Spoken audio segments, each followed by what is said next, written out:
దేవిశ్రీ ప్రసాద్ గారితో మీ 4-5 ప్రాజెక్ట్స్ చేశారు కదా, 5th ప్రాజెక్ట్. సో ఇప్పటికే చాలా కంఫర్ట్ వచ్చేసి ఉంటుంది.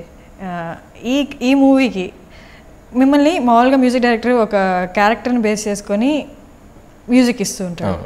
సో ఇక్కడ మీరు 4-5 మూవీస్ చేశారు కాబట్టి ఈ క్యారెక్టర్కి రామ్ని మైండ్లో పెట్టుకోవాలి, ఆ క్యారెక్టర్ మైండ్లో పెట్టుకోవాలి. సో మీరు ఆ క్యారెక్టరైజేషన్ చెప్పినప్పుడు ఆయన ఇచ్చిన అవుట్పుట్కి మీకు ఎలా అనిపించింది? యాప్ట్ అనిపించిందా? See, Devi is a person who will never he'll definitely keep me in mind. Abba anu ante mari intana ivalli kada abba anta untadu. But I think Devi asked chala interviews lo kuda cheppa the way he works appudu jagadam appudu cheppanu chusara excitement gaani the kind of questions he used to ask Sukumar. Okay. ఇప్పటికే అదే ఇప్పుడు 10 years back ఆ సెట్టింగ్లో కూర్చున్నప్పుడు I was like really impressed. అంటే ఇప్పుడు join అయినట్టు ఇండస్ట్రీలో అప్పటికే he's given like super hits Varsham కానీ అవి కానీ వస్తానంటే ఇప్పటికి నేను కిషోర్ దేవి కూర్చున్నప్పుడు the kind of questions he ఆస్ the kind of excitement he shows మళ్ళీ 10 years బ్యాక్ దేవే కనపడతాడు ఇప్పటికి.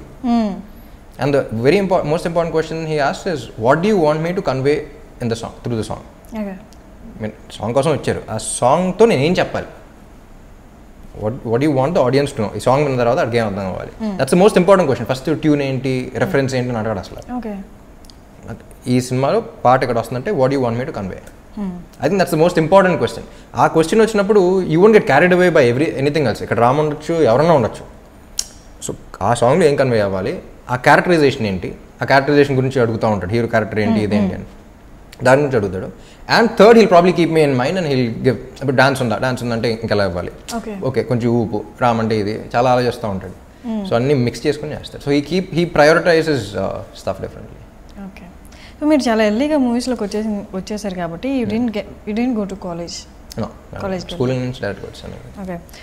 మీకు ఐడియా ఉండి ఉంటుంది ఇప్పటికే, మీకు చాలామంది ఫీమేల్ ఫ్యాన్స్ ఉంటారు ఎక్కువ.